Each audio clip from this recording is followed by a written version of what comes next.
Ujú.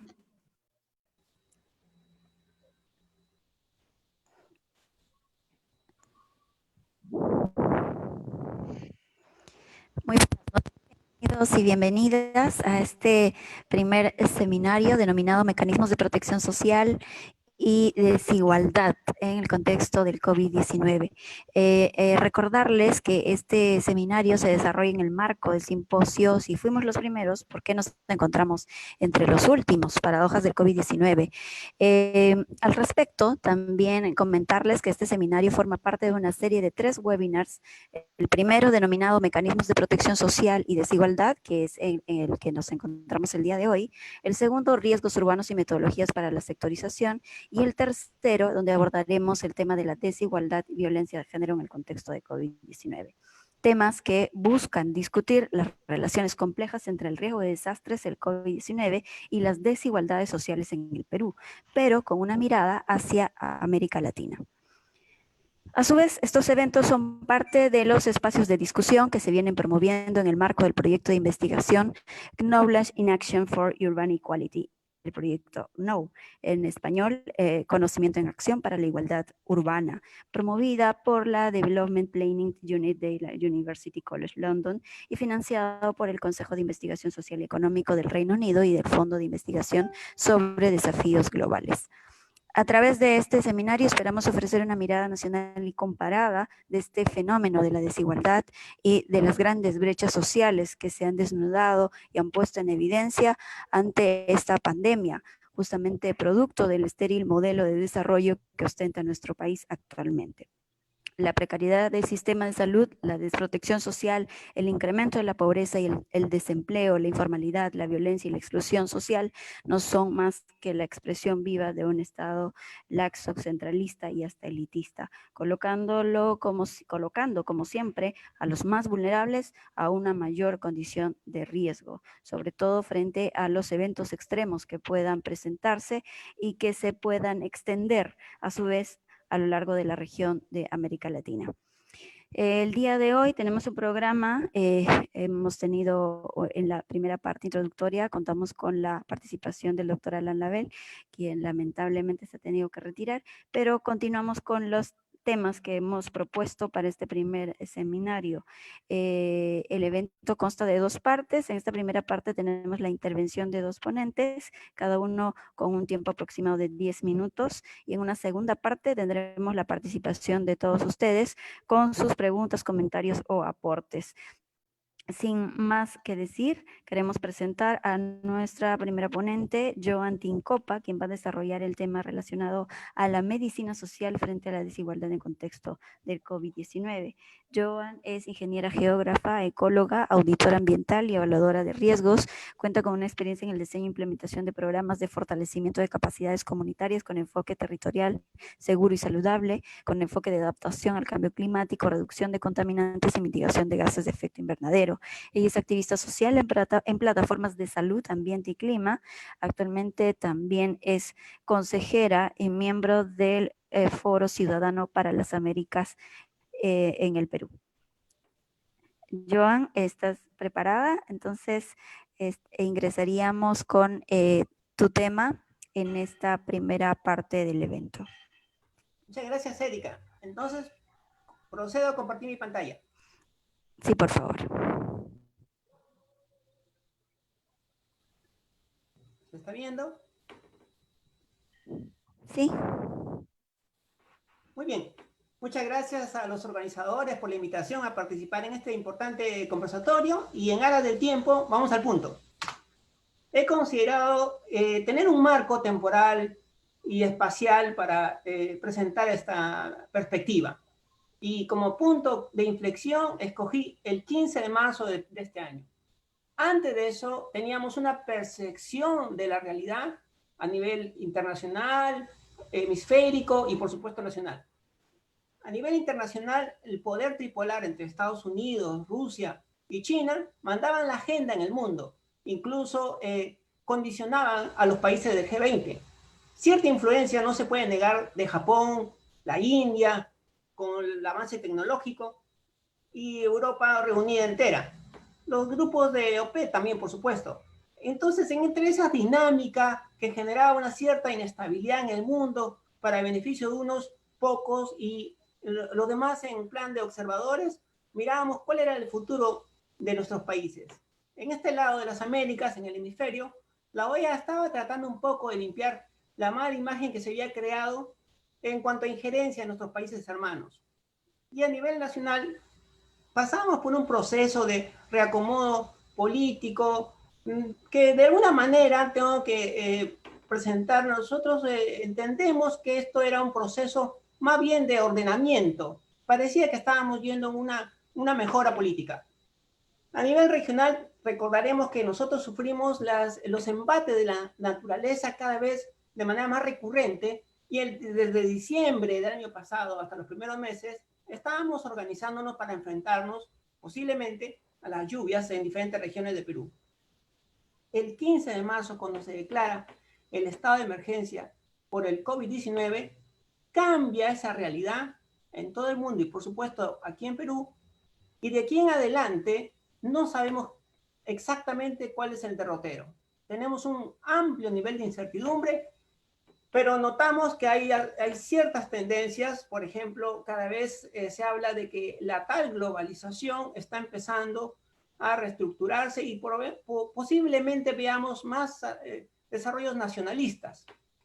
En el Perú, el estado de emergencia nos ha privado de algunos derechos civiles y eso en una primera instancia fue aceptada por la gran mayoría, pero cada vez hay una referencia, una resistencia hacia eso, por las continuas cambios en cuanto a si vamos a seguir en cuarentena. Constantemente nos preguntamos en qué momento se reactiva la economía del país, pero todo eso nos va orientando que no podemos pensar con mucho optimismo. Tal vez tenemos que afrontar una realidad. Los hechos futuros no se muestran auspiciosos, al menos en lo que resta de este año. Vamos a ver en el 2021. Cuando empezó la situación de estado de emergencia, se planteó una estrategia sanitaria nacional con el simbolismo de estamos en guerra, que a mi parecer no ha resultado tal como se concibió, principalmente porque la milicia sanitaria es la que estaba al frente y las Fuerzas Armadas y las Fuerzas Policiales atrás. Si hubiese sido al revés, tal vez hubiese tenido un mejor éxito este planteamiento de guerra. No solamente es la estrategia sanitaria, al costado había una estrategia de apoyo, una estrategia mixta entre economía y MIDIS. A mí me parece que en un principio eso fue bien aceptado, pero de alguna manera las autoridades en el tema social no han demostrado calidad, oportunidad, y hemos notado algunos errores que han consistido más en una carga que en un resorte para apoyar o para enfrentar la pandemia. Bueno, existe un modelo que los médicos lo conocen mucho, lo conocen muy bien, y los que trabajan en temas de salud también están familiarizados con la historia natural de la enfermedad. Este modelo lo que plantea es que la salud es un equilibrio y constantemente el hombre está en un tira-floja con los peligros y el entorno. Si el entorno genera condiciones desfavorables para el hombre y favorables para los microbios, el hombre entra en un proceso de desequilibrio. Para los médicos, la salud consiste en este equilibrio y es considerada como un periodo prepatogénico. Y cuando se rompe este equilibrio, se entiende que empieza la enfermedad. Esta mirada, este modelo, les ayuda a enfocarse, por supuesto, en lo que normalmente hace un médico. Se enfoca en la enfermedad y no en la salud. Pero en cualquier periodo de esta línea, se entiende que tiene que haber un desarrollo de prevención. Si los esfuerzos económicos, energéticos, financieros se centran en el periodo prepatogénico, es decir, en la salud, entonces evitaremos que exista enfermedad. Pero si no es así, necesariamente esos esfuerzos energéticos, económicos y financieros se orientarán a la enfermedad y por consiguiente al hospital y la Big Pharma. Una de las posibilidades, desde el punto de vista médico, es que en los primeros estadios de la enfermedad exista una concentración de esfuerzos para detectar rápidamente los casos que no muestran una evidencia de enfermedad, sino manifiestan un cambio a nivel tisular o bioquímico, y a través del tamizaje se pueda determinar si existe la enfermedad y corregirla. Finalmente, diferentes tratamientos ayudarán a que la persona recupere su salud parcial o total, o finalmente la muerte. Bueno, en cualquiera de estos campos, en cualquiera de estos espacios, no solamente existe la participación del médico clínico, sino de muchos profesionales que pueden apoyar principalmente en el estado de prepatogenia, es decir, la salud.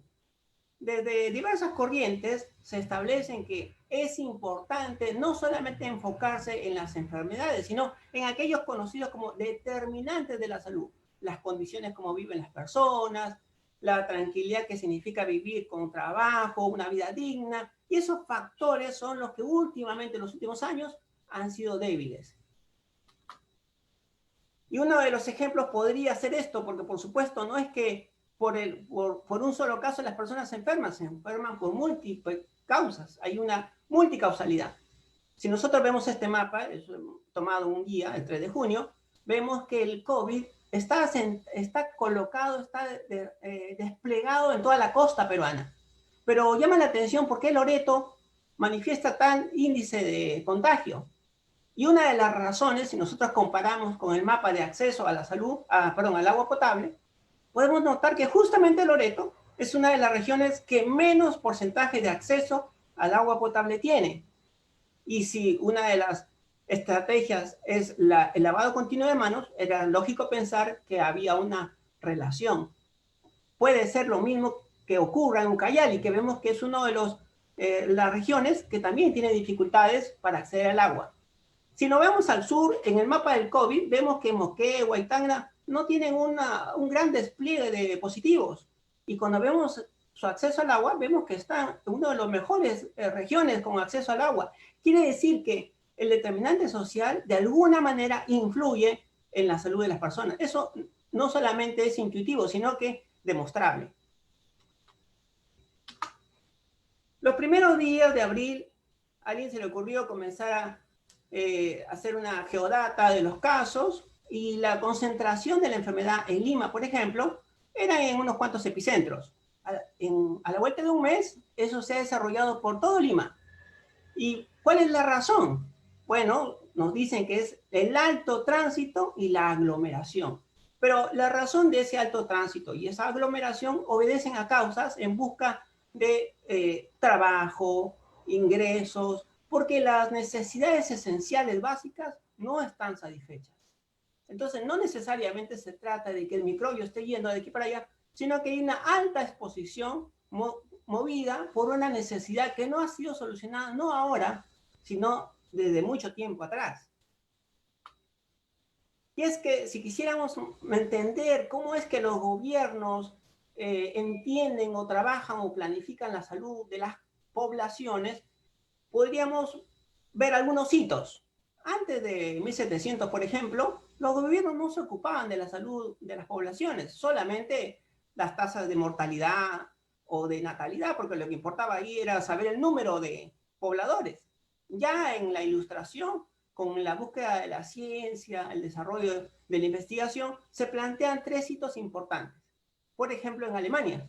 En Alemania, el gobierno entendió que los médicos no podían ser autorizados por sus colegas como artesanos, y se asumió, se irrigó el derecho a entregarle un título a un profesional nombrándolo médico, y al mismo tiempo de revisar qué conocimientos impartían. Bajo este modelo se desarrolló toda una forma de estrategia del país, ya que se nombraban médicos para que ocupen cargos públicos. Es decir, no solamente se dedicaban a la parte fisiológica, sino también política. Y cada vez había muchos médicos en cargos públicos, se convirtió en un estatus. Y por supuesto se desarrolló una forma de gobierno con un pensamiento sanitario. A eso nació una figura que con el tiempo se le conoció como policía médica. Y ese policía médico se concentraba en la parte política. Entonces se gobernaba un país con la salud, pero no en la búsqueda de la salud de la persona, sino en el control de esa población. Mientras que en Francia, por ejemplo, la concentración no era tanto en las personas en sí, sino en el contexto, en el entorno, aquellas condiciones por las cuales hacía que las personas se enfermen.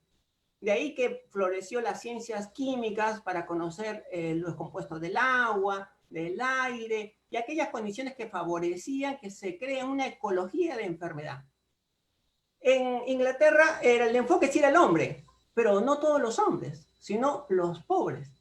Y tal vez no tanto con el interés de mejorar la condición de vida de un pobre, sino evitar que éste genere un acto de violencia en aquellos intereses que en ese momento gobernaban en Inglaterra, que es el comercio. No fue sino hasta el siglo XX que se habló del derecho de la salud de todos y todas. En ese bien conocido evento en Rusia, Almata, y buscando la salud para todos, y la estrategia para lograr la salud para todos era la atención primaria de salud, APS. Desde ahí en adelante se ha venido trabajando ese concepto de salud para todos y el derecho a la salud. Pero desde 1993 existe un informe del Banco Mundial que invita a que los gobiernos dejen que los privados se encarguen de la salud y que los gobiernos más bien se enfoquen en un paquete básico de atenciones de salud para los más vulnerables. Y esa corriente conocida como la cobertura universal de salud, lo que ha traído es que el gobierno se concentre en el acceso a la salud y no en lograr la salud de la población. Es muy sutil ese cambio o esa consideración. Cambia todas las estrategias, los mecanismos, porque los gobiernos lo que buscan es que ustedes, todos, nominalmente tengamos un seguro. Lo que en la práctica, si yo me enfermase, no significa necesariamente que tenga las atenciones y los medicamentos a priori. Probablemente no exista esa figura, como lo hemos notado en algunos años anteriores. Las farmacias están vacías, aunque el médico me la recete, y no me va a atender todas las enfermedades, sino solamente aquellas mínimas. Bueno, entonces aquí en Perú, ¿cuál de estos modelos estamos aplicando? Es probable, debido a la travesía, la historia profesional de nuestro ministro actual, que estemos aplicando una mezcla de cada uno de estos modelos. ¿Hacia dónde nos va a llevar? Bueno, he notado que esta semana, por ejemplo, se ha puesto en marcha el plan Taita, el cual consiste en acercarse a la localidad y llevar un equipo médico a las casas de los positivos de COVID, darles sus medicinas, pero hay que completar ese modelo. Ese modelo, que se parece mucho a la atención primaria en salud, tiene que obtener la participación de la comunidad, por ejemplo, de los agentes de salud, de los promotoras de la salud, de la autoridad local del municipio, que solamente se está encargando en estos momentos de fiscalizar y no dinamizar a la población para ayudarla a evitar esa exposición, porque la única manera que podemos en este momento reducir los positivos es a través de minimizar la exposición. Y una de las soluciones es salir de la estrategia sanitaria única para hacer una amplia base de participación a través de la sociedad. Bueno, me quedo para no abusar del tiempo y esperamos las preguntas. Gracias. Muchísimas gracias, Joan Tincopa. Importante los aportes. Espero hayan tomado nota para sus preguntas posteriormente. Bien, como segundo tema vamos a ver la desigualdad, pobreza y mecanismos de protección social en la respuesta al COVID-19. Para este importante tema tenemos la participación del magíster Ángel Chávez Eslava, sociólogo de la Universidad Nacional Mayor de San Marcos y magíster e investigador en gestión del riesgo de desastres de la Universidad Nacional de Ingeniería, con 19 años de experiencia profesional, gran parte trabajando en temas relacionados a la gestión del riesgo de desastres a nivel nacional e internacional. Actualmente director de GRAC y coordinador del proyecto Knowledge in Action for Urban Equality en Perú. Ha realizado también varias publicaciones en gestión del riesgo de desastres, en inversión pública en el sector agropecuario, transferencias en efectivo digitales, sistemas de alerta temprana, reasentamiento poblacional y estudios de pobreza y desigualdad en contextos de riesgo de desastres. Entonces, para este tema denominado desigualdad, pobreza y mecanismos de Protección Social en la respuesta al COVID. Tenemos la participación del magíster Ángel Chávez. Adelante, Ángel.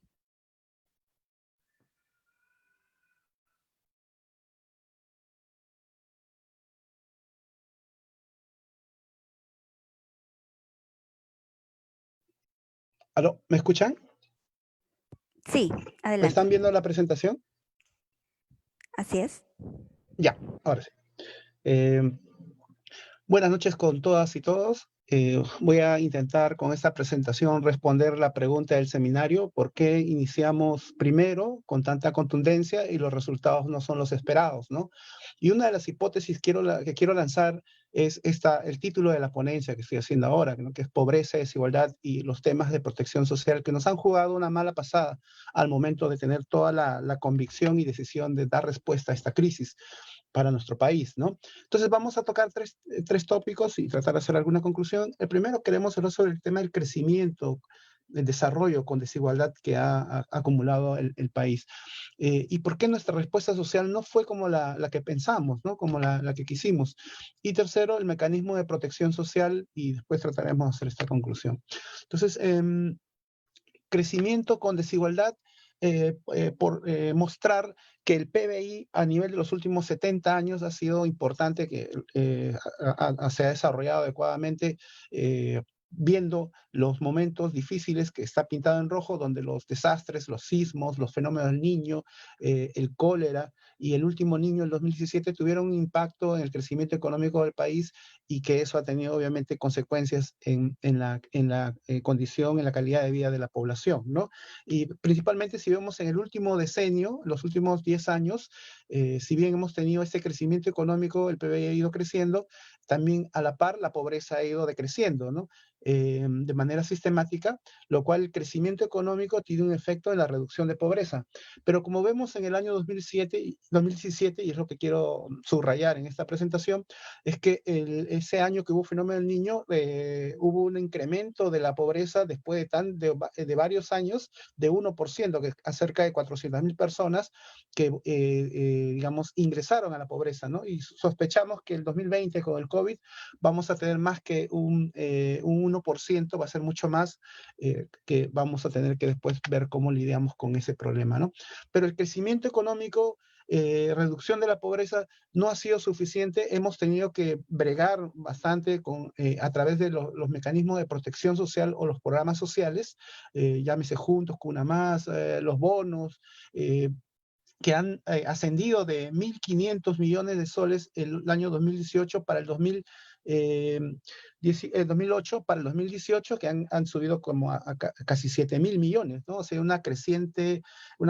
crecimiento constante, y que, bueno, para el 2020 se va a sumar además 5.000 millones más, que lo va a significar el bono universal que se va a dar para esta lucha, ¿no? Pero sin embargo es algo que yo quiero llamar la atención, y es, nosotros tenemos una medición en el Perú de la línea de pobreza, que está referida al gasto y al ingreso en función de la adquisición de la canasta básica, la famosa canasta que hemos discutido ahora durante la pandemia.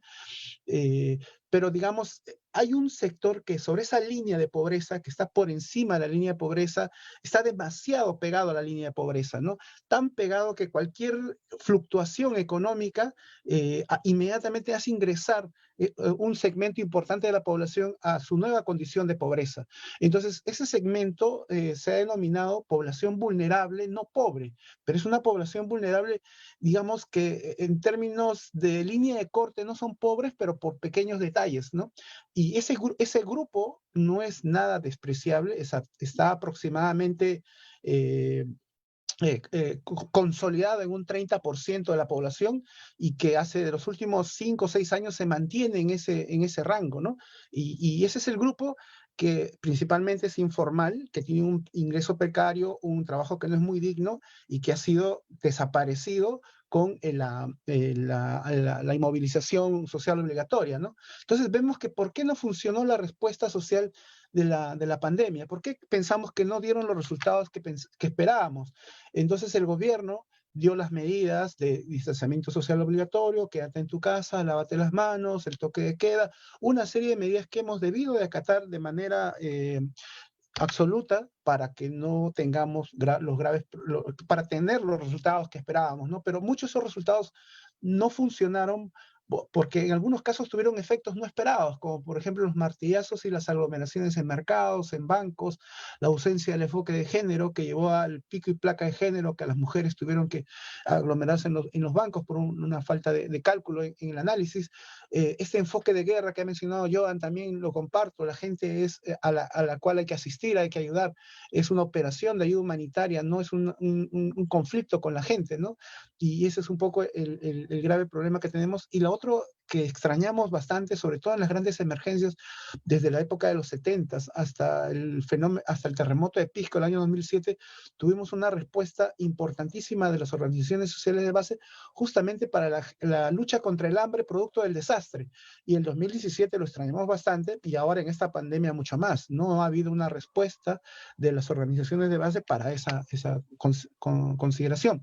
Y esto que Joan ha señalado como los determinantes sociales y las privaciones, lo vemos en estos elementos de hacinamiento, de renta, de agua y saneamiento, de las cocinas, y vemos también que se ha generado estos elementos debido a la alta concentración, centralismo de las ciudades de la costa, y en principal Lima, que tiene mejores condiciones de vida comparando relativamente con el resto del país, esta movilización humana hacia estos centros, ¿no? Solo Lima concentra el 3.4 millones de migrantes en la ciudad que han buscado mejores oportunidades y que han generado este fenómeno que nosotros llamamos del campo a la ciudad, ¿no? Estos expulsores, las brechas que hay en las zonas rurales y que ahora con la pandemia se rompió esta oferta de calidad que había en estas regiones y ha generado un proceso inverso de la ciudad al campo y generó el fenómeno de los caminantes, que es uno de los fenómenos sociales más importantes para esta crisis, ¿no? Y sobre los mecanismos de protección social, ¿hay algo que decir? Bueno, nosotros tenemos un sistema de focalización de hogares de población en pobreza, que acá lo podemos ver como el primer tercil, que es la columna en verde para el caso de Perú, que son 98% de personas muy pobres y sobre todo en situación o actividades dedicadas a las actividades informales.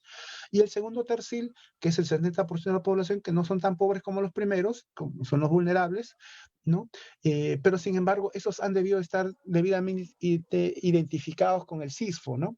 Los del segundo tercil han sido muy difíciles de identificar y por ese motivo pasamos del bono 380 de quédate en tu casa al bono independiente, al bono rural, al bono universal y todos estos con diferentes sistemas de focalización con muy buena intención, con una proyección de más de 5.000 millones de soles para atender esta población y el 75% de hogares que cubriría este bono. Y que sin embargo ha sido importante ver que el monto de este bono de Perú es uno de los más importantes porque para el sector pobre estaba cubriendo más del 80% del salario de esta población. Sin embargo, todos conocemos que el grave problema que hemos tenido ha sido la implementación, la otorgación del bono por el tema de las colas, de la falta de inclusión financiera, brechas en identificación de los documentos de identidad que hace imposible transferir dinero a la población, ¿no? Bueno, ya para terminar a manera de conclusión, mencionar que tenemos un problema con el ingreso, y si nuestro ingreso es precario, informal y ha desaparecido producto de la movilización social obligatoria, ese ingreso para la gente pobre le significa el 50% dedicado a alimentos, ¿no? Lo que ganan es para alimentos, y es muy, muy importante y es superior a lo que hay en la región. Entonces, además, con esta inmovilización total, se ha generado hasta el mes de abril 1 millón nuevo de desempleados y la tendencia es que a fin de año lleguemos a 4 millones. Bueno, en el mundo se está proyectando más o menos a 50 millones de desempleados. Entonces, vamos todos hacia un problema social grave, ¿no? Asociado a empleo, ingresos y la incapacidad de comprar los alimentos, ¿no? Y la informalidad que va a ser la respuesta paliativa al desempleo abierto, que lo teníamos en 70%, y vamos a aumentar en 82%, que será un retroceso en los próximos 10 años, y esta población va a ser castigada con esta crisis, ¿no? La pobreza, para concluir, mencionar, la pobreza es multidimensional, dinámica, muy hay que trabajar sobre la pobreza, prevenir la pobreza, trabajar con esto que hemos llamado población vulnerable, no pobre, ¿no? Acá se define como estas personas que tienen estos ingresos que producto de estos vaivenes que principalmente son shock, son los desastres constantes que nos generan todos los años nuevos pobres, y este año vamos a tener una gran cantidad de pobres producto de que no hemos podido generar mejores condiciones de igualdad en nuestro modelo de desarrollo, ¿no? No sabemos quiénes son los pobres, no están identificados, el CISFO no los identifica adecuadamente, es obsoleto para la realidad que tenemos, la pobreza no estaba desapareciendo, y por lo tanto atacar la pandemia como un problema sanitario cuando es un problema social hace que las medidas de inmovilización total no funcionen, sobre todo cuando no se ha tenido una estrategia sólida en su implementación, me refiero, de protección social y sobre todo seguridad alimentaria, ¿no? Ahí los comedores y las formas de la participación de la sociedad no ha sido la de otras emergencias graves que hemos tenido en el país, ¿no? Y bueno, y para terminar, señalar que el crecimiento económico sin igualdad nos hace muy vulnerable a toda la sociedad ante la próxima pandemia o el gran desastre de gran magnitud, ¿no? Y al respecto, ¿qué podemos hacer para no volver a pasar por esta situación tan grave en la cual nos hemos encontrado en esta época, ¿no? Muchas gracias. Bien, muchas gracias, Ángel. Hemos tenido la participación del magíster Ángel Chávez con el tema desigualdad, pobreza y mecanismos de protección social. Están abiertas las preguntas en nuestra plataforma de Facebook, por favor, para nuestros ponentes Joan Tincopa y Ángel Chávez. Por aquí nos llega una pregunta para ambos ponentes. De repente, no sé si nos colaboran con la respuesta o un comentario. Nos preguntan qué perspectivas sociales se pueden generar para futuras emergencias, considerando también que nuestro país es multipeligro, multirriesgo. Joan, si quieres empezar. Ya. Una de las debilidades que he notado para afrontar esta pandemia es que al concentrarse en el tema sanitario, dejan de lado las potencialidades que pueden aprovecharse en la experiencia de riesgos. Por ejemplo, todas las unidades de defensa civil de las municipalidades, de los gobiernos regionales, fueron enviados a sus casas. Y eso fue una cosa que yo entendí que si el enfoque era sanitario, el apoyo en el manejo de la gestión, que manejamos 7 procesos, quienes estamos en riesgo manejamos 7 procesos, que bien pueden aplicarse al riesgo biológico, y tal vez hubiese ayudado, hubiese generado valor a la estrategia que se aplicó en las primeras semanas. Entonces, para las futuras situaciones, creo que tiene que articularse la gestión de riesgos a nivel local con la gestión sanitaria o la estrategia sanitaria. Perfecto, gracias, Joan. Ángel, si de repente quieres añadir. Sí, bueno, yo creo que he abonado bastante en ese tema. El asunto es que, como dice Joan, lo que ha faltado es una respuesta humanitaria de parte de las entidades de defensa civil. No hemos visto, por ejemplo, albergues, una respuesta a albergues. Los caminantes han estado durmiendo en la calle. La gestión del riesgo, la gestión reactiva tiene una propuesta para ese tipo de problemas. Solamente hemos visto un pequeño albergue de la Municipalidad de La Victoria y el refugio que hizo la Municipalidad de Lima, pero eso hemos ensayado miles de simulacros pensando en el sismo de gran magnitud y ahora no lo hemos visto. O el tema de la repartición de alimentos, los almacenes de defensa civil de las municipalidades deben estar dotados de alimentos para las emergencias regulares y vemos gente caminando de hambre. Entonces, ¿dónde está todo lo que hemos preparado para el gran terremoto? No está esperando para el gran terremoto, están esperando para cualquier tipo de emergencia, así sea una crisis económica, igual hay que intervenir la asistencia humanitaria, agua, alimento, abrigo, techo, es clásico. Aquí el proyecto Esfera, el manual Esfera debió haberse aplicado tan igual como la estrategia sanitaria, pero se desapareció. Además de extrañar a la población organizada contribuyendo en la respuesta, ¿no? Esas son cosas, lecciones aprendidas que la tenemos en el manual, pero sin embargo en la práctica la olvidamos constantemente y eso nos está castigando en todas las emergencias que estamos teniendo últimamente, ¿no? Como el Niño 2017 y ahora esta emergencia. No, el 2007, el terremoto de Pisco no ha sido, sí, antes nos sentíamos insatisfechos con esta respuesta, ahora definitivamente es mucho más insatisfecho esta respuesta que se ha dado, ¿no? Ok, muchas gracias. Edgardo Casasola nos pregunta, ¿el gobierno tuvo una estrategia para manejar la pandemia? Por su parte también Ángel Williams señala, ¿sería recomendable crear un Ministerio de Ordenamiento Territorial? ¿Cuál es la opinión de nuestros ponentes? Cuando hablamos de territorio, nos estamos refiriendo a una serie de aspectos que involucran salud, educación, convivencia, trabajo, transitabilidad. Y tal vez cuando uno recorre las calles de la parte urbana de Lima, puede encontrar algo de eso, pero desaparece cuando nos vamos a los lados donde está creciendo horizontalmente la ciudad. Y es que el desarrollo urbano, el desarrollo y la gestión urbana es una de las partes débiles en los gobiernos locales. Y hay aspectos incluso que lindan con la corrupción por el manejo inadecuado del suelo. Cuando hablamos de gestión territorial, también estamos hablando de cómo logramos la mejor calidad de vida para las personas que viven en ese territorio. Pero ahí ya escapa un poco del pensamiento del arquitecto o del ingeniero civil, porque se asume que esos aspectos son de salud. Entonces, nuevamente, nos parece interesante el planteamiento de la atención primaria en salud porque involucra la participación de varios sectores, es decir, una mirada transsectorial. Si se aplica la mirada de salud y la participación de los otros sectores, entonces podríamos lograr la salud como concepto integral. La gestión del territorio es importantísima, pero los últimos años, los términos mismos han creado anticuerpos en algunas autoridades porque asumen que detrás de ese planteamiento hay una concepción ideológica. Y eso tenemos que ir trabajándolo. Si ustedes se dan cuenta, nosotros no tenemos ahora una autoridad de gestión territorial. Se ha creado una secretaría en PCM de demarcación territorial. Y entonces no se quiere tocar el tema. Creo que deberíamos abordarlo, claro. Así es, muchas gracias. Ángel, de repente, ¿algún comentario Sí, adicional?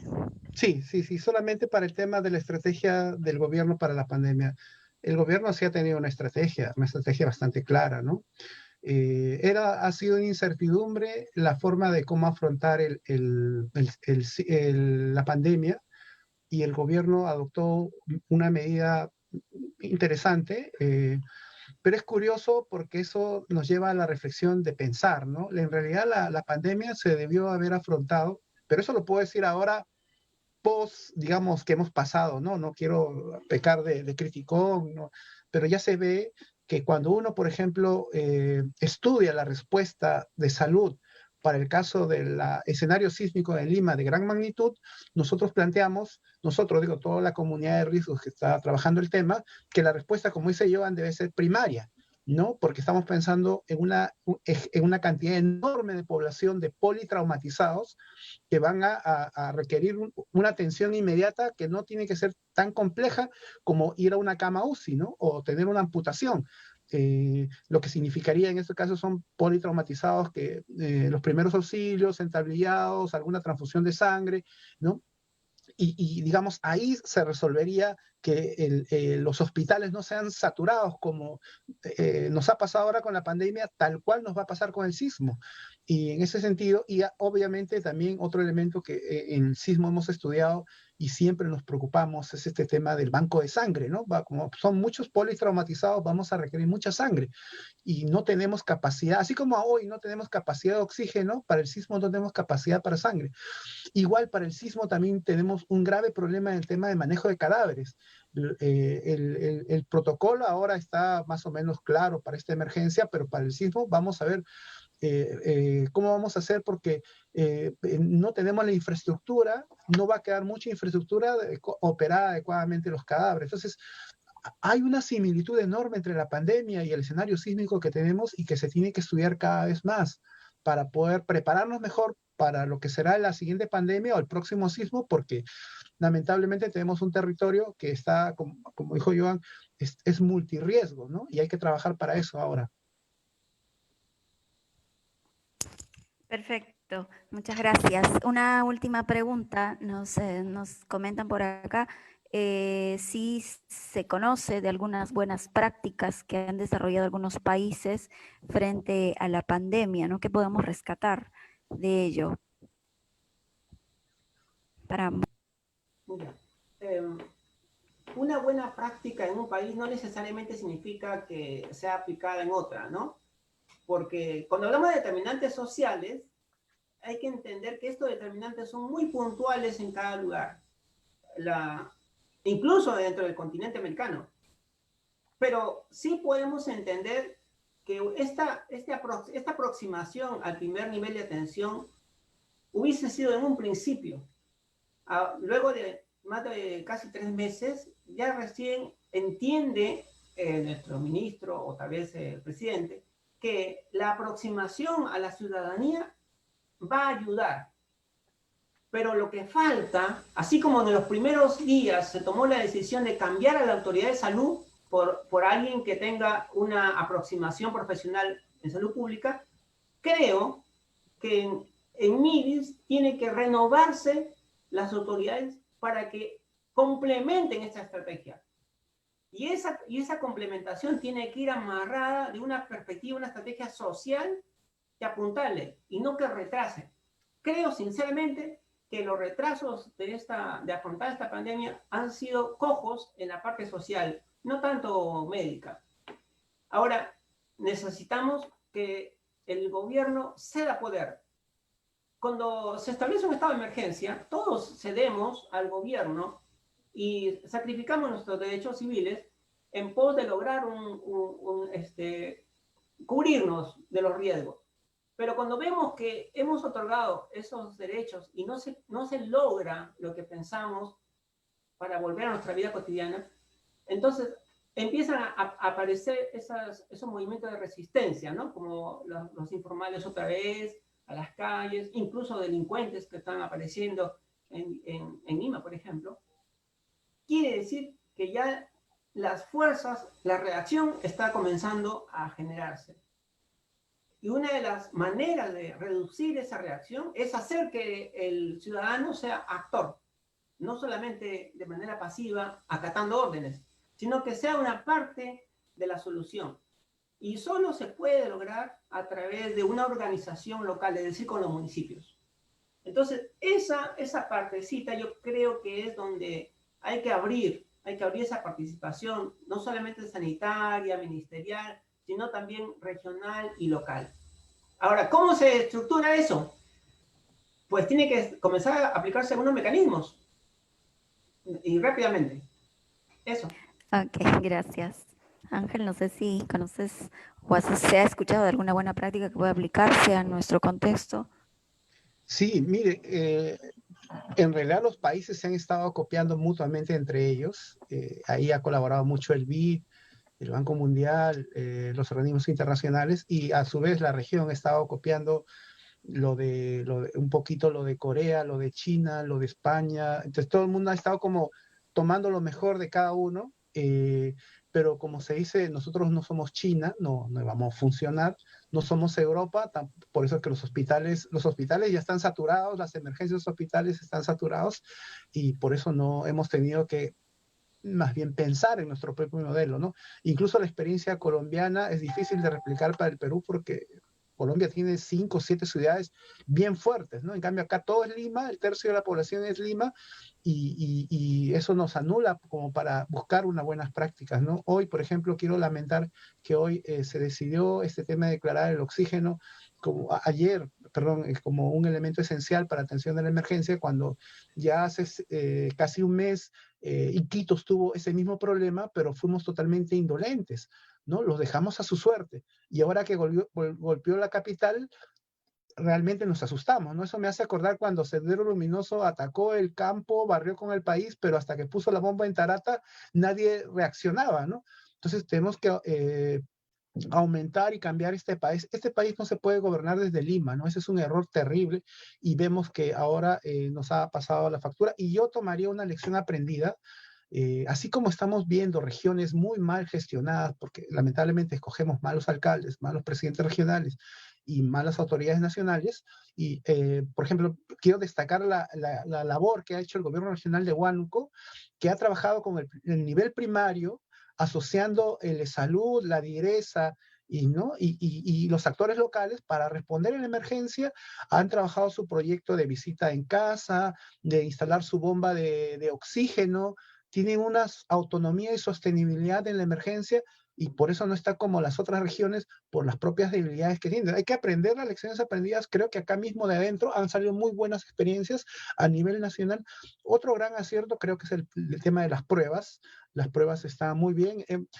Estamos siendo transparentes en los datos, estamos siendo honestos, que nos está golpeando muy duro porque la política nacional de hacer pruebas es importante y eso creo que es clave para todo lo que viene después, ¿no? Porque solamente así con la verdad vamos a poder afrontar el problema del tamaño que es, ¿no? Gracias. Perfecto, muchas gracias. Justamente para terminar, nos preguntaban respecto al caso de Loreto. No sé si se puede hacer algún análisis un poquito más profundo al respecto.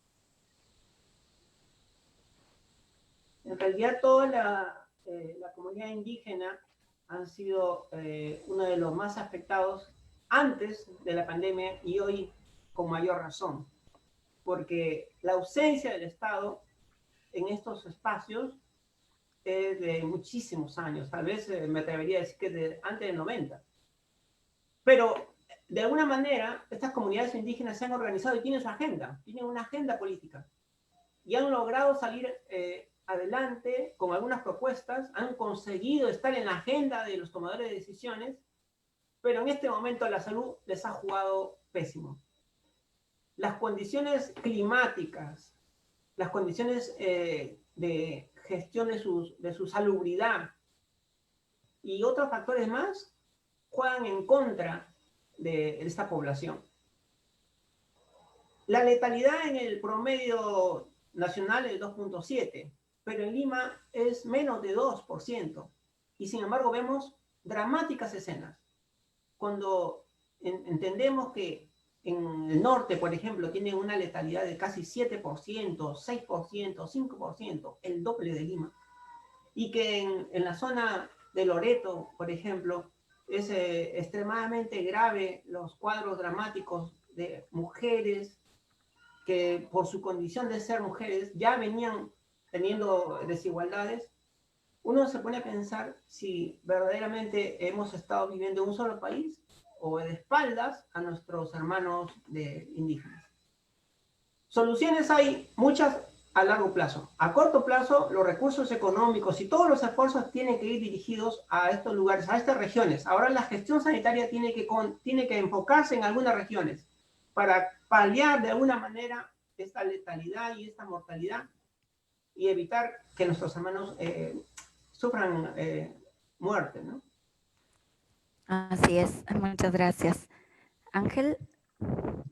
Sí, efectivamente, ¿no?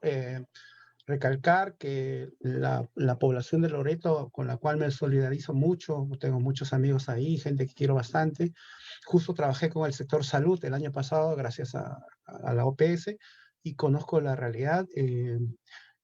Como dice Joan, verdaderamente la forma en que se ha abandonado determinadas regiones del país es impresionante. O sea, Loreto y Pucallpa y varias regiones de la selva del Perú viven en pandemias, endemias constantemente, ¿no? Tienen epidemia de dengue, chikungunya, malaria, zika, brotes constantes de tosferina, que son todas enfermedades zoonóticas, una gran cantidad de enfermedades que se producen en la zona producto de brechas sociales como las que comentaban sobre el tema de agua y saneamiento. El tema de la brecha a nivel nacional de agua y saneamiento, Loreto es el que peor tiene, la brecha más grande que tiene agua y saneamiento, ¿no? Y ni hablar de la brecha de calidad del agua. en lo que es educación rural, electrificación. Loreto paga por la electricidad más cara. Comprar en Loreto un hielo es carísimo y una zona que es muy caliente.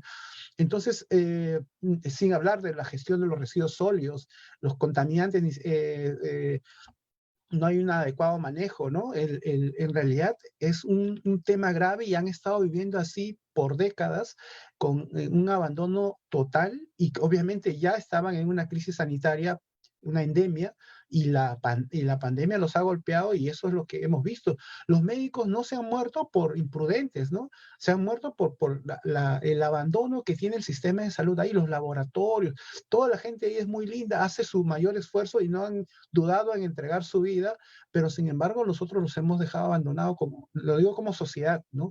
Y así como ellos hay mucho más regiones y eso no puede volver a ocurrir, no puede volver a darse en Pucallpa o en cualquier otro lado, ¿no? El tema del oxígeno, ellos dieron la claridad de alerta y nada pasó en el país, nada pasó en el nivel central ni en el Congreso. Entonces, otra vez, ¿cómo estamos jugando? ¿No? ¿Cómo estamos gobernando? ¿Hacia Lima o hacia todo el territorio nacional? Yo me recuerdo que cuando empezó la pandemia se preguntaron por los pueblos indígenas. Dijo, se va a ver, el Ministerio de Cultura lo verá, y no se hizo absolutamente nada, y después la falta de aplicación de los protocolos de emergencia para las autoridades locales para llevar el virus hacia las comunidades nativas a cuenta de llevarles una canasta de alimentos que a todas luces no cumplían con ningún estándar internacional, pero sin embargo, digamos, lo que más se generó fue contagio. Entonces, realmente yo considero que estos temas de gestión de riesgo, de respuesta humanitaria, se tienen que trabajar seriamente y dejar de estar jugando, porque no podemos vivir de esa manera, sobre todo en un país que es altamente siniestrable por eventos meteorológicos atmosferos, los sismos que nos amenazan y las pandemias que todo el tiempo han estado en las regiones. Esta no es la primera ni la última como epidemia, pero sí como pandemia, pero sin embargo hay mucho que trabajar y hay grandes brechas sociales que cerrar, que son los que han hecho que fallemos, por más que ha habido una voluntad política en salir adelante enfrentando a la pandemia, ¿no? Y como sociedad hemos sacado una nota muy baja y nos toca mucho por hacer, ¿no? Así es. Muchísimas gracias, Ángel Chávez, Joan Tincopa, por acompañarnos en este importante seminario denominado Mecanismos para la Protección Social y Desigualdad en el contexto COVID-19 en el Perú. Bueno, para resumir rápidamente, definitivamente la pandemia por el COVID-19 nos ha encontrado poco preparados como país y que ha evidenciado las grandes brechas sociales, tal como lo señalaban nuestros ponentes, ¿no? ¿Hacia dónde vamos? En principio debemos trabajar para mejorar el actual modelo de salud primaria, dinamizando a la población para evitar esta variable clave, ¿no?, que nos ha comentado Joan, la exposición. En la exposición, reducir la exposición sería una estrategia también que se tendría que afinar para mejorar la respuesta. Otro tema importante ha sido que este sector, ¿no?, consolidado y denominado sector vulnerable no pobre, que antes de la pandemia estaba en un 30% o aglomeraba un 30% de la población. Sin embargo, posterior a las medidas a estas medidas de control social, este sector habría desaparecido, ¿no?, tendiendo como resultados hasta más de 1 millón de desempleados en el Perú que podríamos tener en este año, ¿no? Definitivamente hay varios temas por mejorar, entre ellos la corrupción y el centralismo, que son enfermedades que tenemos que eliminar y trabajar en que tenemos que trabajar para eliminar estas enfermedades en nuestro país. Bueno, tenemos muchas tareas pendientes para recordarles también que nuestro segundo seminario se desarrollará el próximo viernes 19 a las 8 de la noche, denominado Riesgos Urbanos y Metodologías para la Sectorización. Les agradecemos a todos y todas por su participación. Estuvo en la facilitación con ustedes Erika Cienfuegos, así también agradecer a todo nuestro equipo técnico, Cintia Barros, Diego Miranda, Arturo Roncaya, que han estado detrás de los controles. Muchísimas gracias. Será con nosotros hasta el próximo seminario.